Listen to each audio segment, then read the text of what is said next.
I'm back. Shout out to Danny in Miami. I'm sorry I had to cut off the live, guys. I was eating lunch. Here goes my salad. Here we go.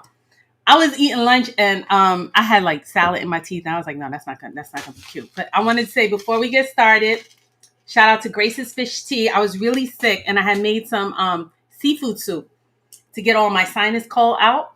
But I made the soup so fast and it was so delicious that I didn't record it for you guys. So you know what, guys? I'm going to do it all over again. I'm going to do it from scratch. I put conch. I'm going to put chocho, pumpkin, green banana, yam, thyme, spices. And Danny, I'm going to come and bring you a bowl. How about that? Since you're in Miami. My home. Shout out to Danny. So guys, let's get to it. I wish I had more time. I don't have a lot of time because you know what, guys? I'm going to be honest with you. Life be lifing. Life just be lifing, right? We got shout out to everybody graduating from college, from high school, elementary. Shout out to MJ and Maui up in Brooklyn. Then my little god kids, they're graduating elementary. Danny just had a niece just graduate up in Maryland. You know, I'm just looking at all the graduation. My daughter, she has a gala tonight. Oh my God. So I was busy running around trying to get her dressed for a gala because she's part of Cappies at American Heritage in the theater department. So hopefully she'll win her Cappies award tonight. I mean, it's just exciting times. Summer is coming up. I think everybody's just burnt out, tired. Everybody's looking for summer vacation. I know I am. Is anybody traveling anywhere? Anyone doing some big traveling? I see people going to Jamaica, Honduras, a couple of people going to Paris. You know, luckily for me, I had a big trip this year. I went overseas. I was able to go to Africa, take my daughter to Africa. That was beautiful. And I've been meaning to come back on here and talk about our journey to Egypt because it's just really amazing. If you get a chance, go. Anyway, I'm digressing. Let's stay on topic. Excuse me, guys. Work with me. Stay on topic. My topic today, so we know where we are with the case. We're in like week one was jury selection. Week 2 was Cassie. We saw Dawn got torched. They tore her up with the defense. Cassie's mother testified this morning. I didn't see it. I'm behind. I know all I heard is she tried to beat up Diddy. I saw his hotel room, which was crazy. And then the feds went and exposed all the workers, which I guess it was for public health safety. It's interesting how some countries prostitution is legal. Some countries it's illegal. Some states it's legal, like Nevada.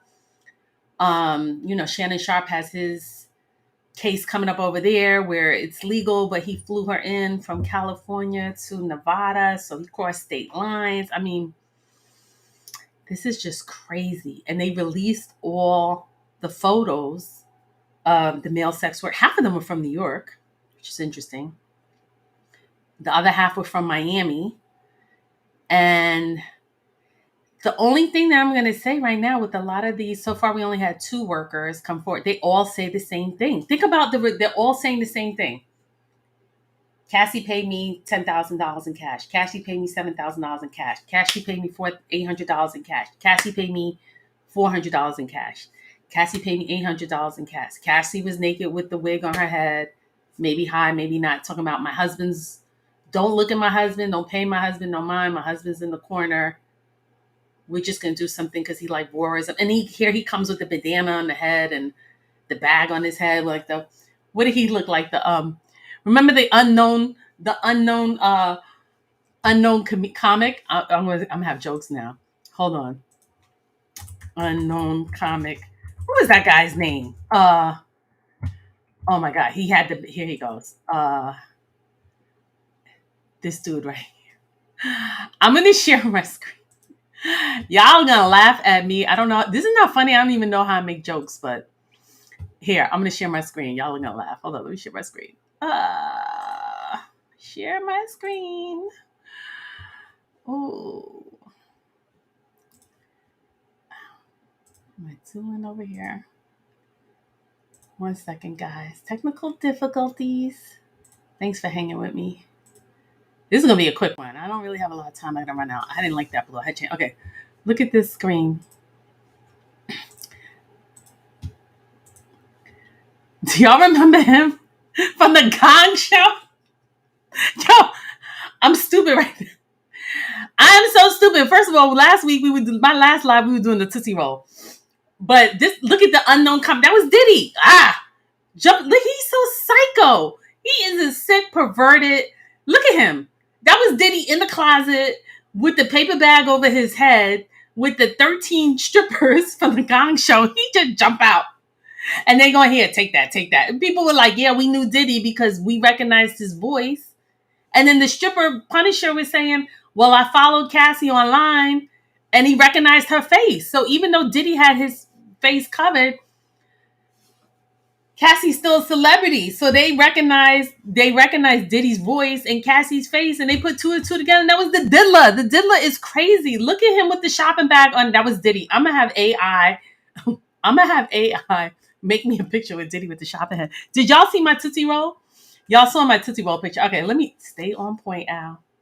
Shout out to Tisa Tail. She's doing an awesome job. She's up in New York, hustling, bustling. I don't know how everyone is writing those podcasts up. And I'm from New York, guys. I'm from the Bronx. Period. Say no more. The train, them people taking the train to Brooklyn with all the homeless there, and they defecate on the train. And shout out to all the podcasters in New York holding it down.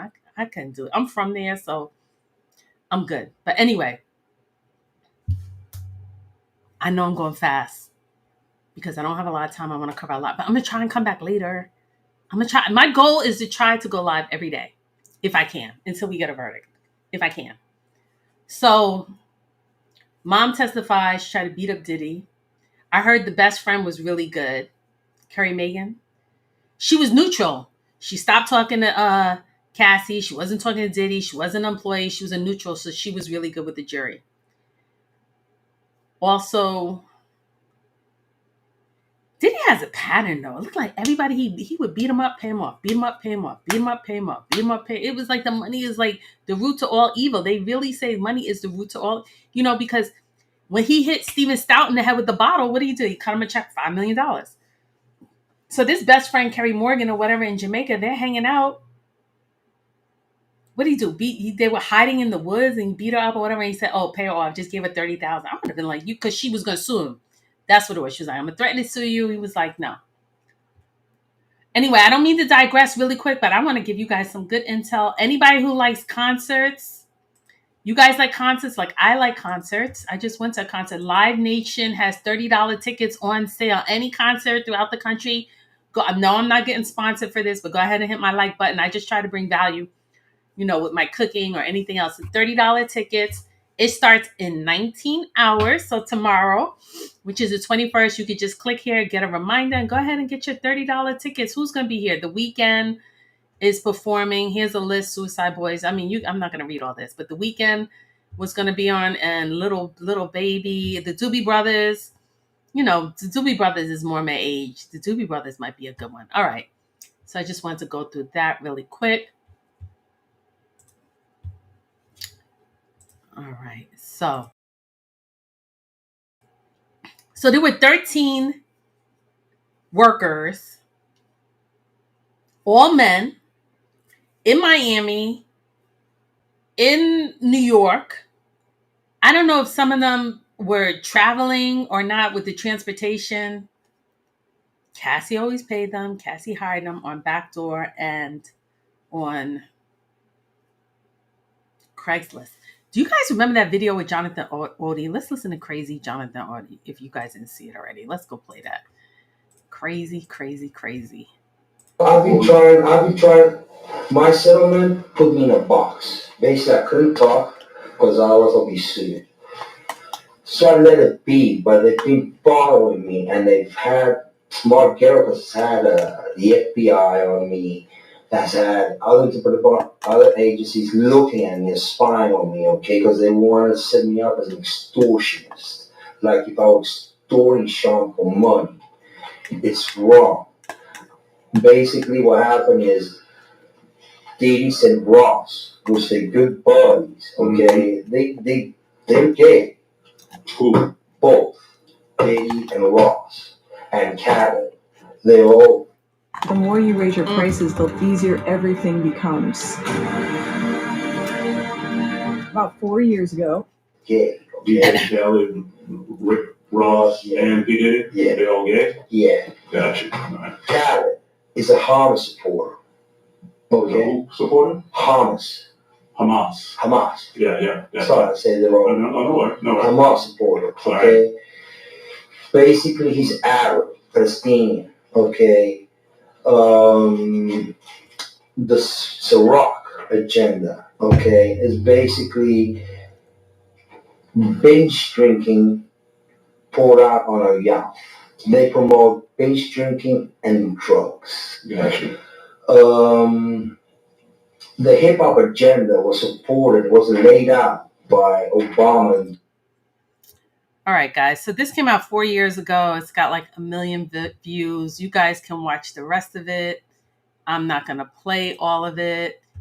He was just admitting to being hired by Diddy and Cassie several times. Cassie didn't trust him. He got a spy camera. He filmed them. He signed an NDA. Supposedly got some STD or filmed them, and Diddy paid him $5 million. $2 million, $5 million, something like that. But he was also saying he would participate with Rick Ross. Now, do you guys remember when Rick Ross was in a coma? Let's see. This is according to Revolt. Rick Ross back home after hospital care. Rick Ross has returned home after 4 days of being hospital, as reported as the Miami rapper was hospital last week after unidentified caller alerted the police and emergency authorities that he was found unresponsive in his Miami home during hospitalization. Conflicting reports arose about the rapper's condition, whether or not he was on life support or not. Okay, what year? When was this dated? This is in 2018. 2018. I've heard multiple stories. I've heard seizures. I've heard allegedly maybe OD'd, maybe was a freak off, whatever. But this is around the same time. If you look at the time, I'm just trying to put the puzzle together. If you look at the time when Jonathan Odie was doing his interrogation, it was posted 4 years ago, but that doesn't mean that the interrogation was 4 years ago. It was 4 years ago that it was uploaded on YouTube by the Real World Police, whoever that is. So he's claiming that Jonathan Odie claimed that Rick Ross and DJ Khaled, that they were all doing drugs at the FOs with Cassie. And I recently went to a concert. I just went to a concert actually on Saturday here in South Florida with Vibes Cartel, just got out of prison. He hadn't performed here in 20 years, and he just had a show. And DJ Khaled came out, which I thought that was really interesting, what he had did on stage. So I'm gonna play it for you right now, which I thought was interesting. So I just wanted to get your thoughts. Let me see. Was this it here? I'm trying to enlarge it, make it bigger.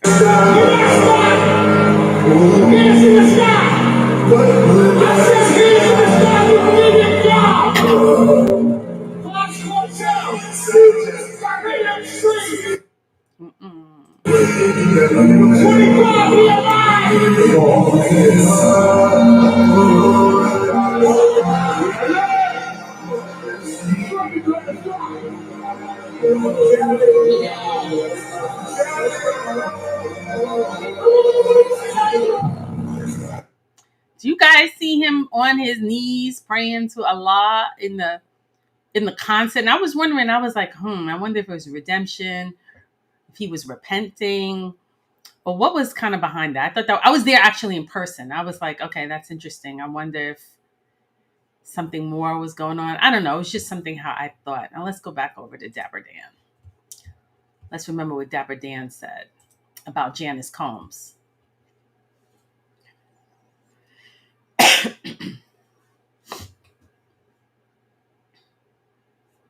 Is this on mute? I gotta unmute it, guys. Give me 1 second. Thank you for your patience. If you guys heard this already, you can just fast forward. Situation that's going on right now. Okay. I want you to listen to this carefully. I grew up with Puff Daddy's parents. So, We all come from home, born here, reared here.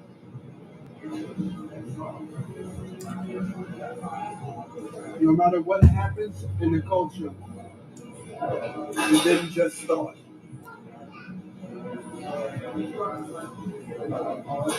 No matter what happens in the culture, it didn't start, just start. A lot of things that you see happen came about not even from my generation, but the generation that came before me. It's just that. A lot of things that's happening today because of social media. Everybody gets to know about it. Mm-hmm. Guys, go ahead, hit that like button for me. Thanks. So basically, that was Dapper Dan, designer from Harlem, big hip hop designer. And I was just thinking, like, if he gets charged on RICO and he's now worth approximately 300 to 400 million, do they go and seize his assets? Does it go to a victim's fund for sex trafficking? Do they start to, take his royalties and take his real estate? And where does the money go? That's only if, providing he's found guilty. But also, I'm sure some of his money has been made legally. So how can the federal government take his money if he's paid all his IRS? He's had 18 companies. The IRS went and did a background, and he's paid all his money. So I'm just curious, but he has hurt a lot of people, but he hasn't done anything different that every other music executives have done to TLC, Tony Braxton, Prince, Whitney Houston. I mean, the list can go on and on and on. So he's not doing anything different.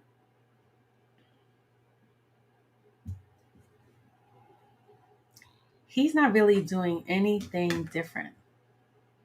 I want to bring up one more thing because, hang with me. My ADD starts to kick in when I go live. I'm not really trying to freestyle. I don't have a lot of money, but I did look up something that I wanted to share with you.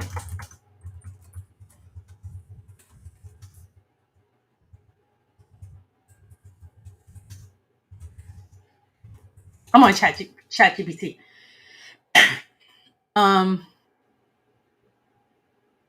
Did the federal government investigate Hugh Hefner? Yes, the federal government did investigate Hugh Hefner. The FBI maintained a file on him from 1955 to 2001, primarily focusing on concerns about obscene material published by Playboy magazine.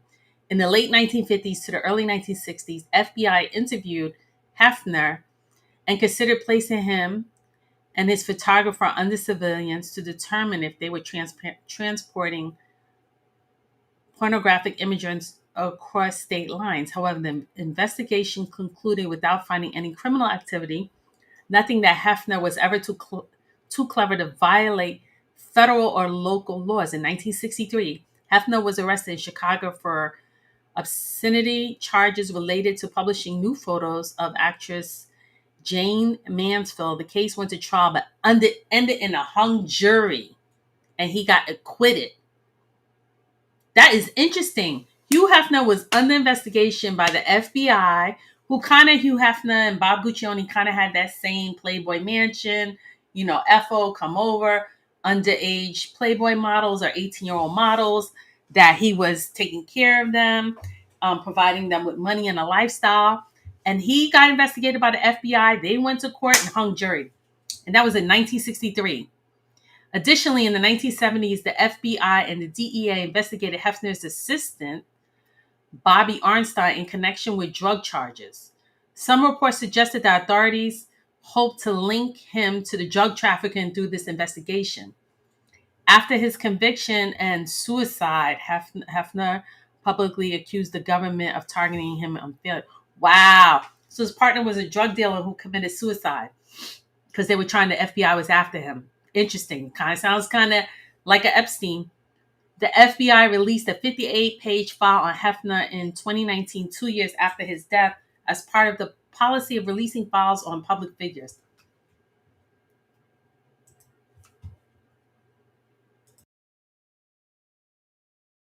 All right, guys, I don't know why I just wanted to, because you know what I mean? Diddy is not the only diddler. There's other diddlers. There's white diddlers. There's Spanish diddlers. There's female diddlers. There's male diddlers. There's hip hop. There's tons of diddlers out there. They want him now. They're going for him. But I don't know. Last night I was thinking, I was like, whatever happened with Hefner? Was he in the investigation? Whatever happened with the Playboy Bunnies? Were they minors? Did they get money? Were they trafficked? You know, my mind, I was like, just curious. I was like, let me share that. So back to the RICO. If he's worth $400 million, if he's found guilty, will they take his money? Will they take all his money? Will they only take his dirty money and not take his clean money? And how would they decide what is what? Because we never really heard him profiting off of prostitution. It was just for his own pleasure, which is kind of, sicko. But let's listen to now Kirk Burrowes, what he had to say about the money. Let's see what he has to say. Shout out to the Art of Dialogue for this.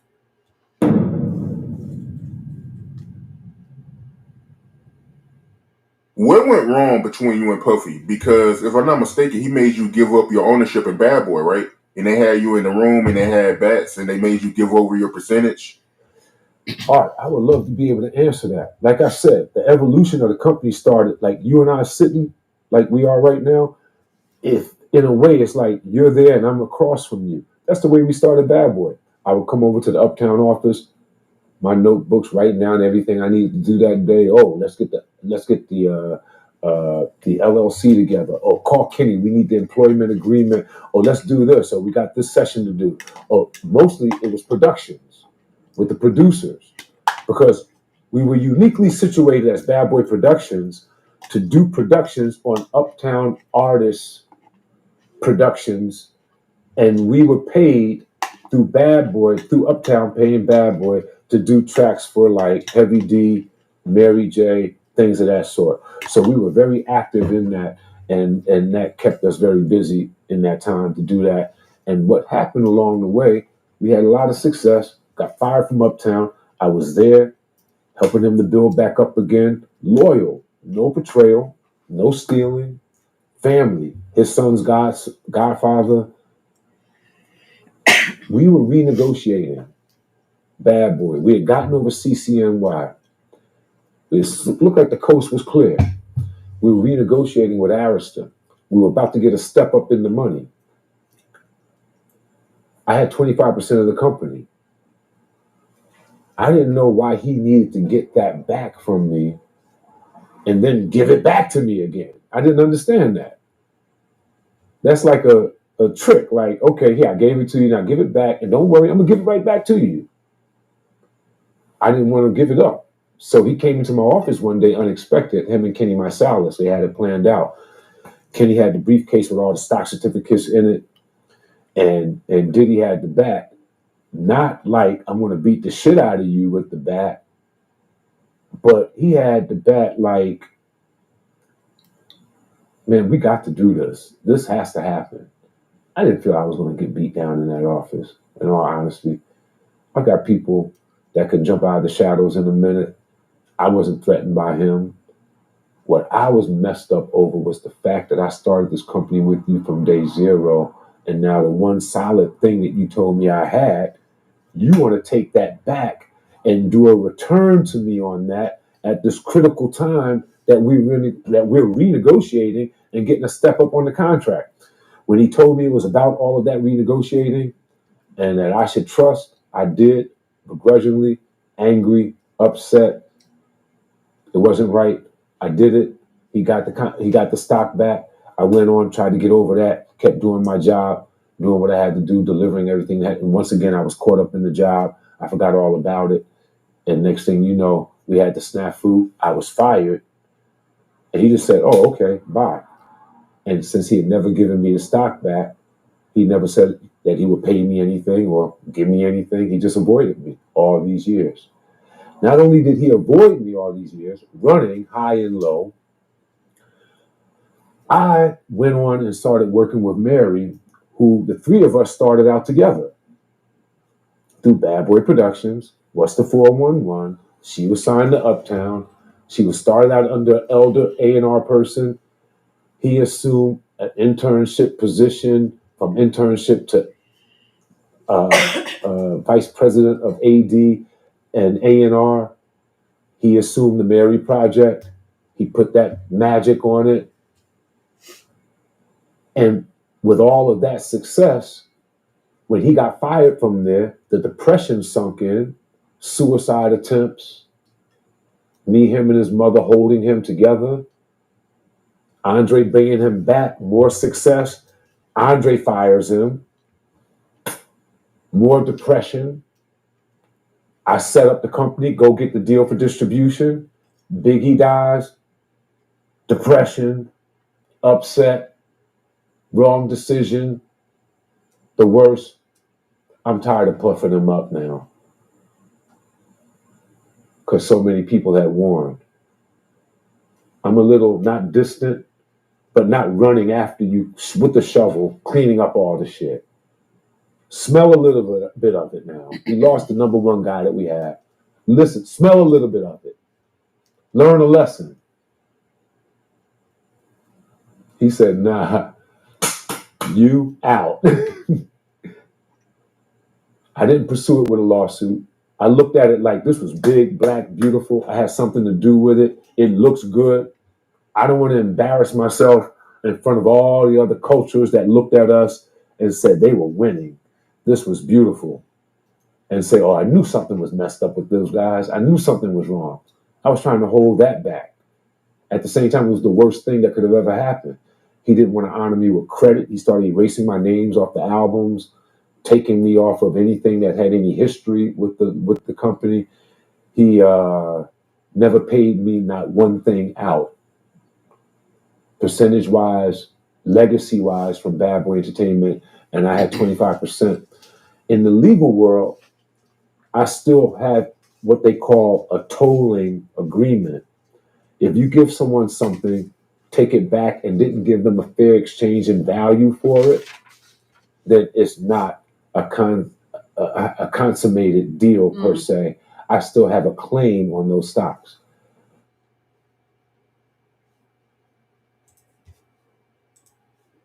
I thought that was a good interview. That's his day one, who he started the company with, gave him stocks of 25,000. I mean, 25%, and then just threatened him with a baseball bat and just stole it and gave him nothing in return. And this is going back, 30 years. So he has a pattern of shucking and jiving, sticking up people, being greedy, jerking people. I mean, it's just horrible. So then, he filed a lawsuit after Janice Combs. Let's follow the money, because even Mace was like, your mother's got the receipts, right? Didn't Mace say that all of the money is in Janice Combs' names?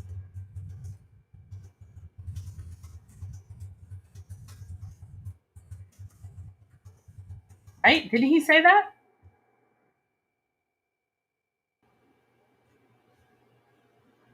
I think he made a video. He said, your mother has the receipts. Check with your mother. Your mother has the receipts, right?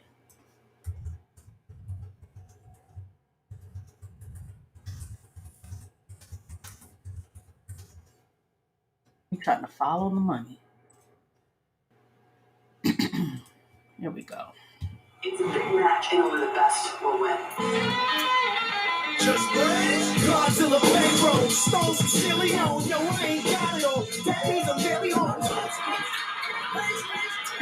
We gotta wait for the Hey, what's up? I'm Ada from DX Daily Podcast, and check this out. So, for taunting his former label boss by... Hold on 1 second, guys. Here we go. All right. I didn't have it pulled up already. It's a short clip. Like 1 second. Big ain't here, so Big can't give you no receipts. He dead. Craig Mack can't give you receipts. He dead. What are you talking about? Who else? Black Rob can't give you receipts. He dead. And everybody else you made sign paperwork so they can't talk about what I'm talking about. I'm the only one with the guts.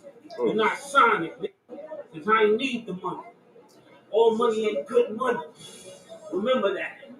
Remember that. Remember that. He was basically just saying, your mother's got the receipts. Everything is in your mother's name. Diddy went on, he went on to the Breakfast Club saying Mace only did one album with me. How much money can I owe him? I owe him $3 million. No, because the label a lot of time puts a lot of money out and then they recoup it. Maybe Diddy put out $3 million for Mace to do his first album and it only made $3 million. So he broke even and Mace is like, you owe me money, you owe me money. Diddy gets masters. He's get $3 million a year for his masters and 600,000 royalties. He's the owner of the label. He's like, that's how I get paid. You want money, you go on tour. That's the same happened with Irv Gotti and Ashanti. She was like, I want my master, I want my masters. Irv Gotti's like, no, that's how I eat. I'm keeping your masters. You want to make money, go on tour. That is just the music business. And I think a lot of artists maybe don't understand that, or it's not clear, or they don't get a lawyer or whatever. So I'm sorry, I'm starting to digress. Let me pull up. I came on here to really talk about the money, the lawsuit with Kirk Burrowes, with Janice Combs. Now, if this RICO case, if he is found guilty, can they find the money? Will they freeze the money? Where will it go?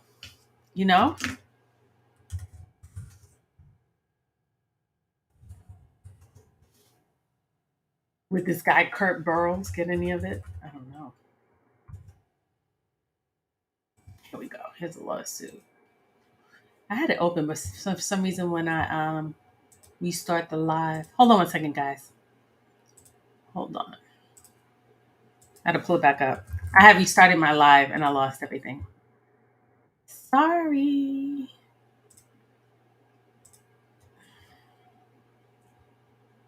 Okay, it was filed February 2005. I have it. I just have to download it and then reopen it.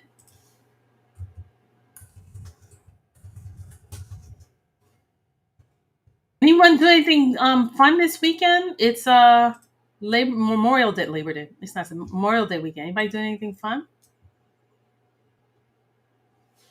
I might go out and have some fun. Okay, let me share my screen. Okay, beautiful. Beautiful. All right, guys. Hit that like button. Okay, here we go.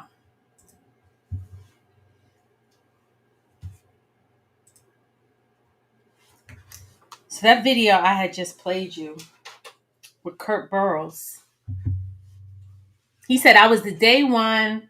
I was there starting the LLC. I started Bad Boy Records. He said, give me something. I'm going to promise you back 25% of the stocks. Never gave it back. He didn't file a lawsuit. He didn't want to tarnish the image. He felt that they were winning. And then, Biggie died. He fell into depression. City College happened. He fell into depression. Not him. I'm talking about Sean Combs. Let me see.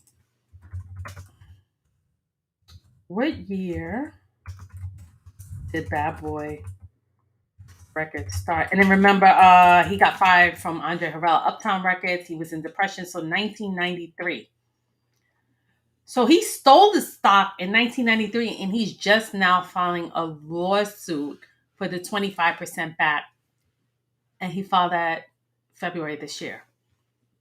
And he filed it towards who? Janice Smalls, a.k.a. Janice Combs. James Doe, Lawyer Doe, ABC Company, John and Jay Doe, and ABC Corporations.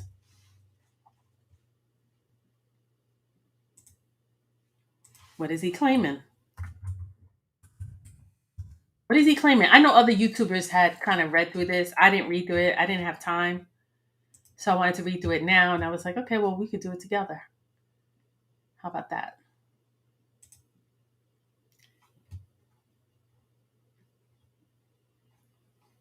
Okay, we know who the complainant is. It was Kirk Burrowes. We just kind of went through that. 25%. He's looking for 25% ownership in his interest of Bad Boy Entertainment, New York Corporation, and 15% share of BBE's annual earnings. I guess that's the royalties. 15% from 1993. Let's do the math. I don't know how much Bad Boy Records, his masters. He says Diddy gets $2.5 million a year off of his masters and $600,000 in his royalties. And he also makes money from streaming catalog, which I think just dropped 45%.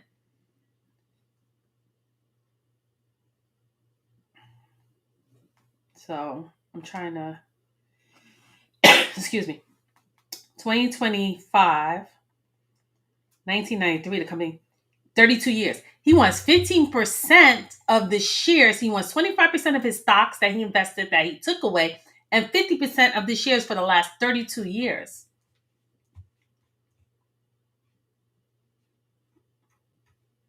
And he's coming after Janice Combs. He's not even saying that he wants it from Diddy. He wants it from the mother. He wants this from the mother.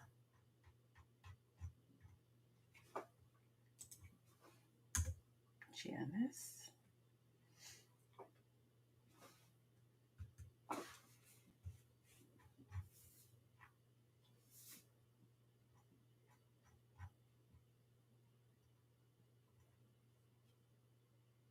Over a span of decades, defendants Walls continually deceived plaintiff by concealing her role in illegal. Okay. Defendant Janice Combs, aka Janice. So the mother, Diddy's mother, continuously deceived the plaintiff by concealing her role in the illegal and violent transfer of the plaintiff's 25% ownership and exclusive of the BBE stock. Diddy's mother fraudulent concealment of her role in her involvement.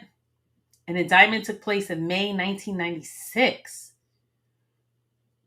which deprived the plaintiff of significant financial compensation of employee benefits, causing him irreparable personal and psychological and professional harm. So he's saying Diddy's mother took over the stocks in May 1996. So the company was formed in 1993. She took it over in 1996.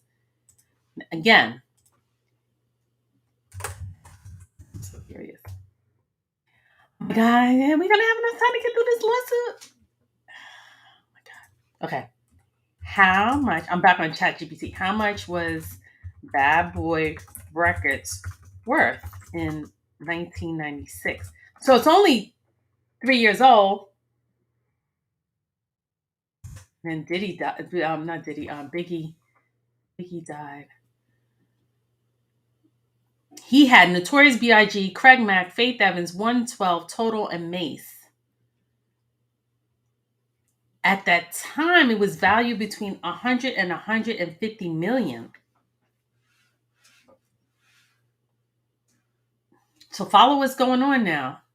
Follow me, guys. Stick with me. Bad Boy started in 93. In 96, the mother took 25% shares from Kirk Burrowes. And at the time, it was worth 150 million. That's a nice check. What's 25% of 150?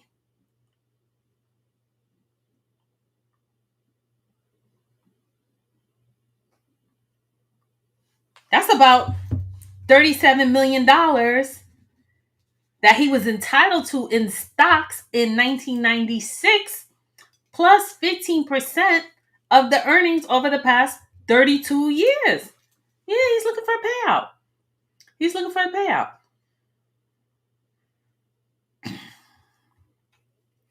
Okay.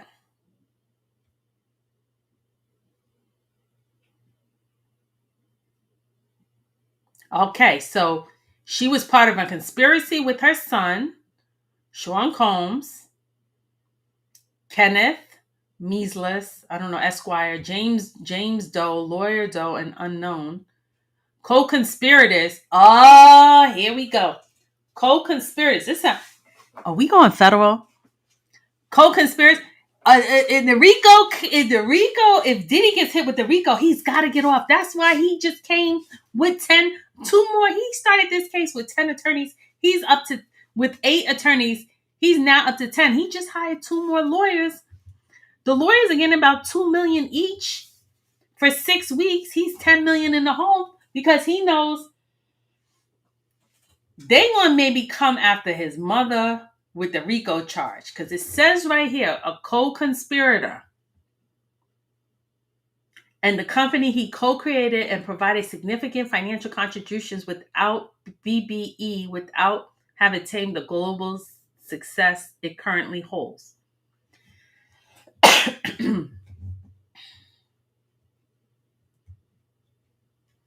Defendant Smalls, Diddy's mother, further exploited the plaintiff's trust.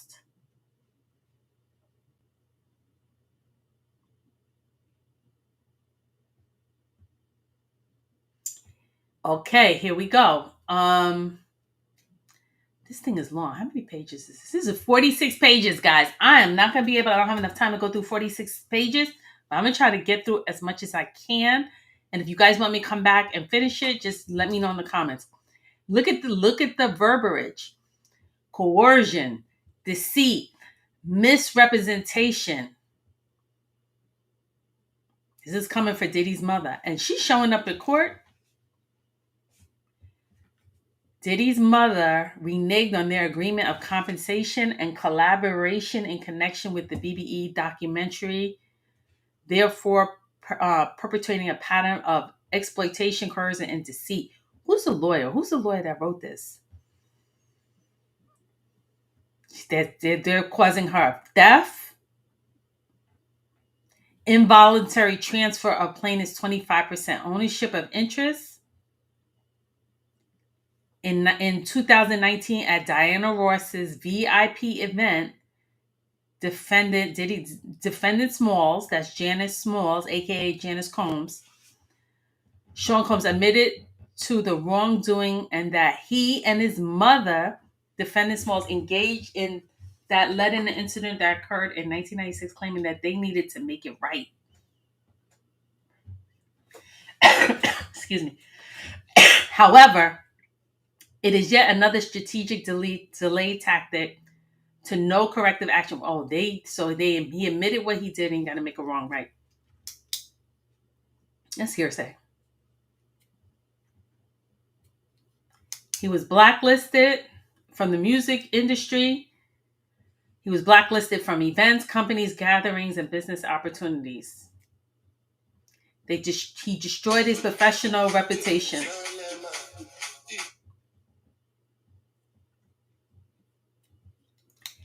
And it said he would no longer have income security and would remain financially destitute and unable to reclaim what's rightfully his.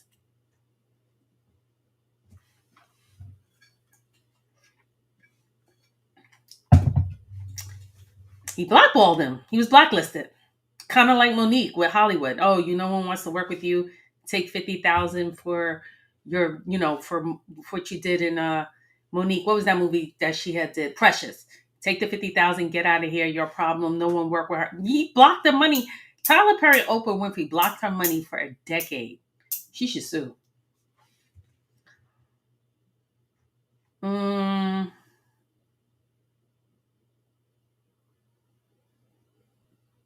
Okay, so Diddy's mother deliberately misused corporate assets, engaged in corporate waste and financial mismanagement, and directing company funds to be used for luxury personal expenses, unauthorized real estate transaction, and fraudulent business deductions, affecting his 15% profit share. Wow, so she burned through the money so that he couldn't get his 15%. He's coming after the mother. He is coming after the mother. That's why she looks so stressed. I know, as he said, Jesus and justice, deliver wrongdoing, blah, blah, blah. Okay, let's go by the parties. Let's go through this. It's 46 pages, guys. Janice Combs is a resident of Miami, Florida. Maybe she lives on Star Island with her son. Who knows?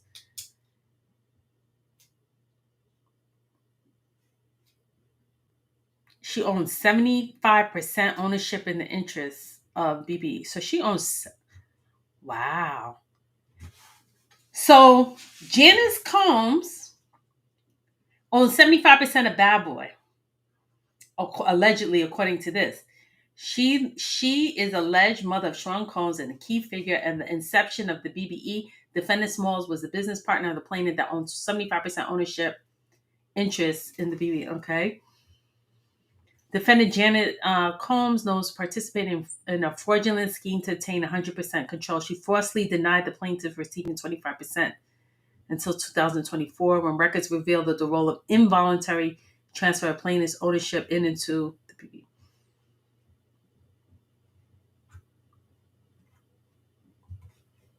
Then they're talking about the lawyer, and then they're talking about some other parties. Let me go by. Plaintiff co-founder BBE alongside Janice Small on 25% stake. General manager operating Janice Small is a co-founder of BBE and plaintiff. Despite the defendant Small make promise of ownership profit sharing. And this is his business card. Bad Boy Entertainment General Manager Kirk Burrowes. Address from the it says general manager.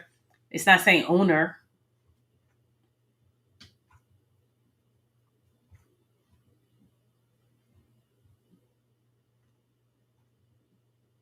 Bad Boy Entertainment. I guess here's a picture how it started. So I guess he's trying to prove he was there from day one. Here go Harvey Pierre. Then he go on to be president. Is Diddy? Is he gonna get subpoenaed? He may turn witness.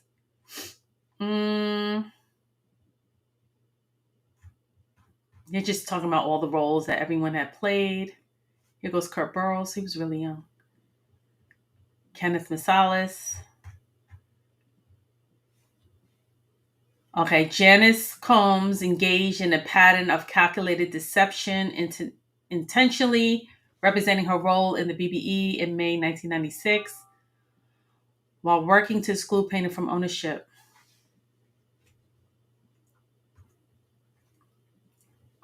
Let's keep going, guys. Let's keep going. I guess he had the proof that he had the stocks. Maybe he had a copy of the stocks or the receipt or the sale or something. Usually when you buy stocks, it comes in a book and it has the seal and it'll say how many percentages that you own. I'm going to assume he has proof. He must still have that book to prove it. Kirk Burrowes, look at him. Look at this. Imagine your day one, you start a record label and then right out of nowhere, Diddy's greed, he just snatches it up from under you, says, I'll pay you later, and then nothing ever happens. This is 1997. You can see the calendar there. Excuse me.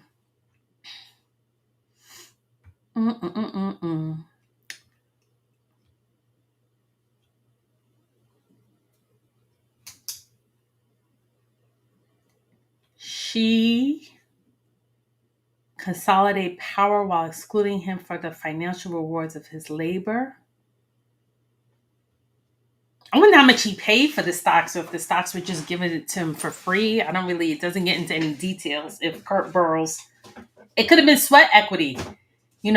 I'll do roadkill. I'll do a marketing manager. I'll be a road manager. Sometimes people do sweat equity. I'll give you a percentage of my company and, work for free. It doesn't get into any details.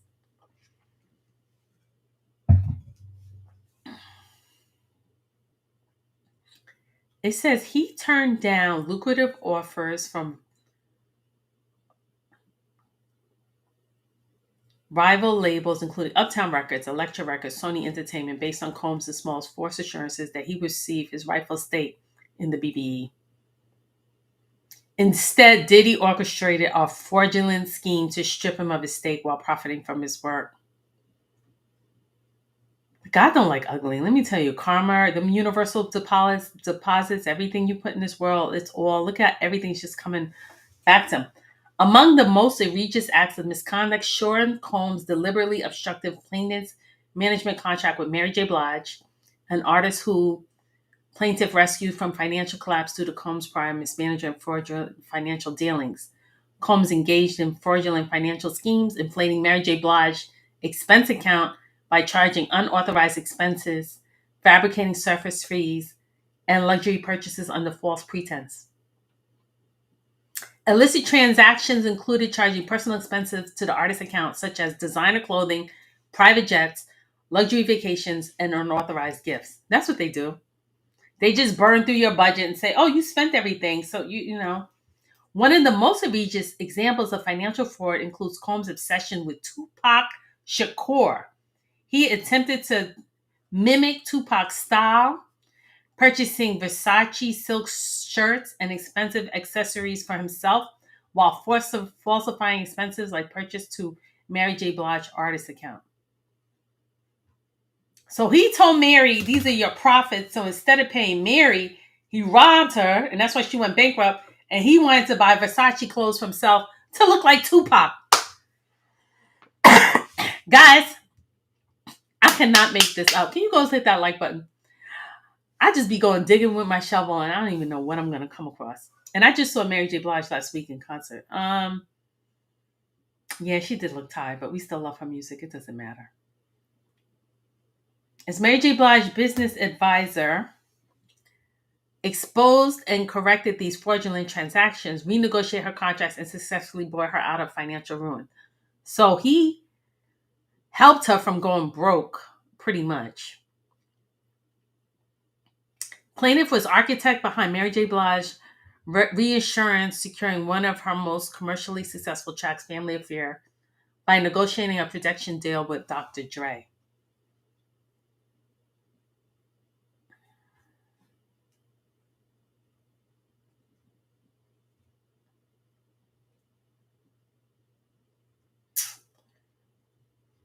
Bad boy for real.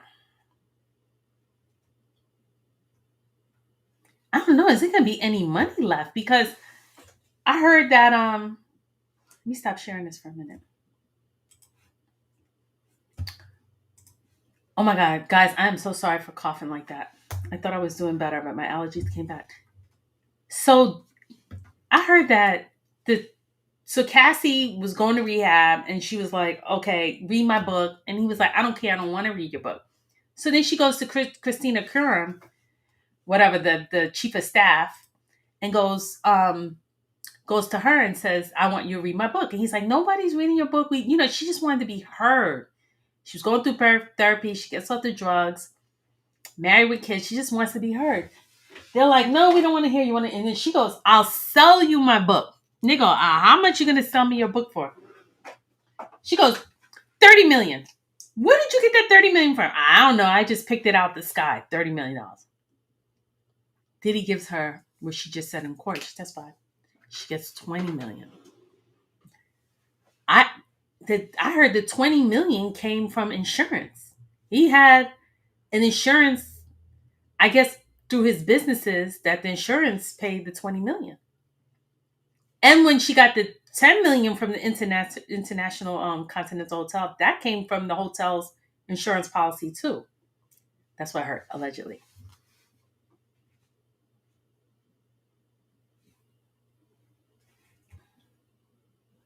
I don't know where Kirk Burrowes is going to get his money from if he gets awarded, if everything is running dry, and I don't know. Everybody's scrambling to get this money fast.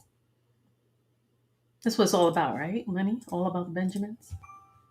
Let's go back to this lawsuit.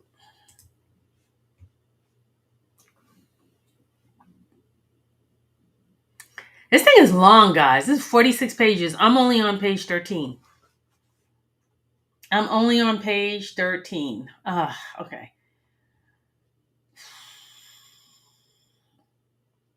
She took over the stock. It was a hostile takeover. Plaintiff dedicated his skills and resources to the company, even personally investing $100,000 to cover operational expenses that's a lot of money.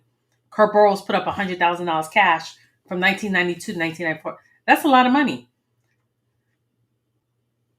His compensation initially minimum started at $30,000 annually, so he's making $30,000 a year. despite generating significant profit. Some of the workers there were saying they were his assistant. They would work from 8 a.m. to 4 a.m. and they were making $70,000. Why you put those hours, 8 a.m. to 8 a.m. to 4 a.m. as his assistant recently, and you're making $70,000, that's after taxes, you're making like minimum wage with those hours.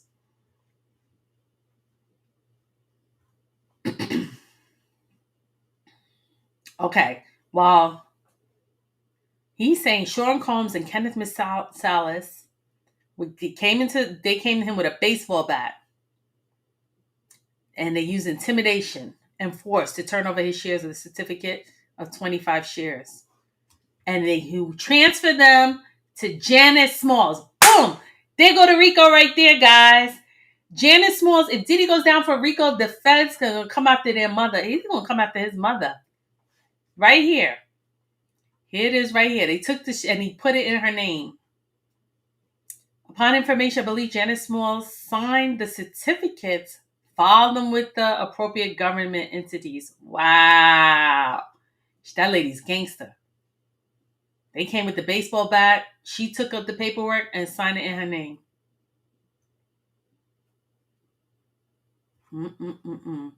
Look at them. Aww. That's so sad. Look at this. Look at the Kirk Burrowes and Janice Combs. Her son beat him up with a baseball bat. She took the 25% and put it in her name. Lock her up. Lock her up. I would be coming with this lawsuit too. I don't know why he waited so long though.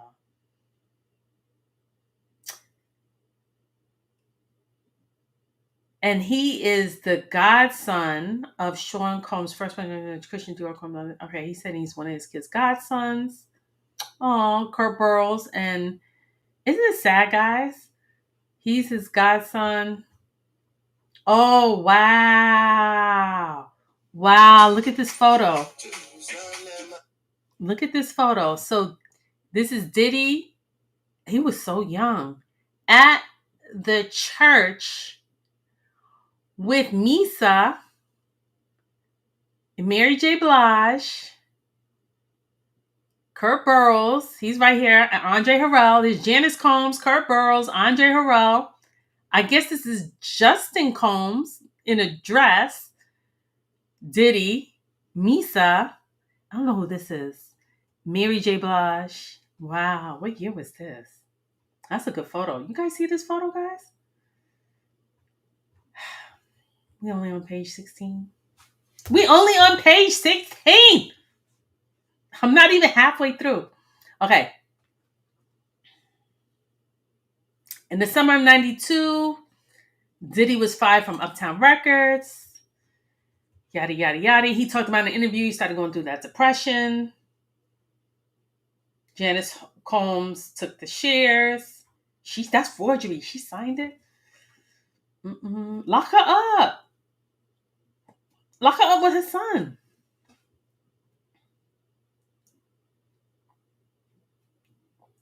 Even though he's been stressed out, Sean Combs and Janice Smalls, aka Janice Smalls. So maybe she wasn't I keep saying Janice Smalls. Maybe she never legally married Diddy's father. That's why they're going by her maiden name, because maybe when she took the stocks and she signed it in her name, that best believe the feds got a copy of this. You better believe the feds got a copy of this. That she wasn't married and that was in her maiden name. She continues to reap financial words from the plaintiff's labor, ingenuity, and investments. Let me see something. Let me see. I'm going to stop sharing for a minute.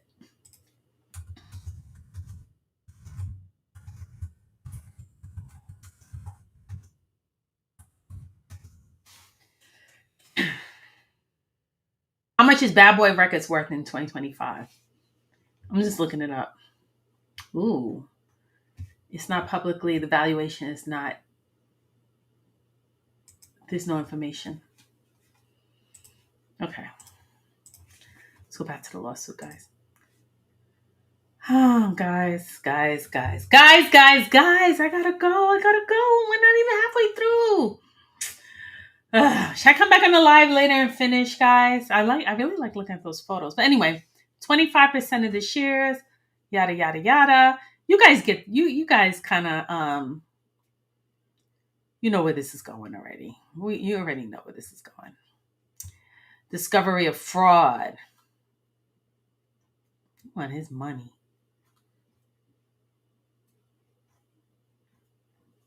Mm-hmm.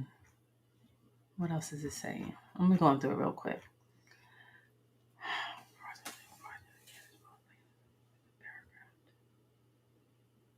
It's kind of repeating the same thing. Let's go through. Sir, financial ruin into the state of homelessness and economic. Wow, he was homeless. That's your son's godfather.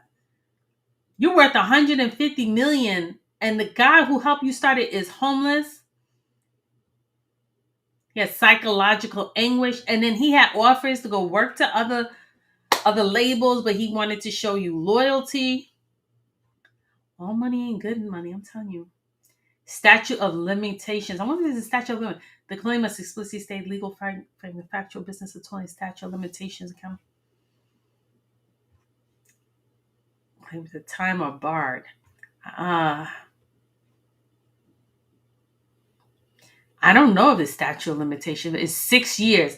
Under New York law, the statute of limitations for fraud is 6 years from the date of fraudulent act or 2 years from discovery. However, when the defendant engages in fraudulent concealment to prevent the plaintiff from discovering the fraud, the statute of limitations is told. They're trying to lock up his mother and get his money. If they were worth $150 million in 1996, and his stocks were worth 25%, that's about $37 million plus 15% of the shares over the last 32 years. He was homeless. Homelessness. Look at this. Plaintiff, due to his financial distress, homelessness, and lack of resources, was unable to retain legal counsel or investigate the wrongful acts until 2024. Plus, he blackballed them. He told the same thing he did with me. Oh my God. Let me stop sharing this for a minute. If you could do that to your baby, didn't he do that with Misa? Him and Misa didn't want to deal with him, or she was seeing Suge Knight. He got mad. He blackballed her, told everyone, don't work with her in the industry. Cut her off. Didn't want to pay child support. She had to take him to court several times to go to. I mean, if you could cheat your son's mother, what would you do then? This guy is despicable. Despicable, guys.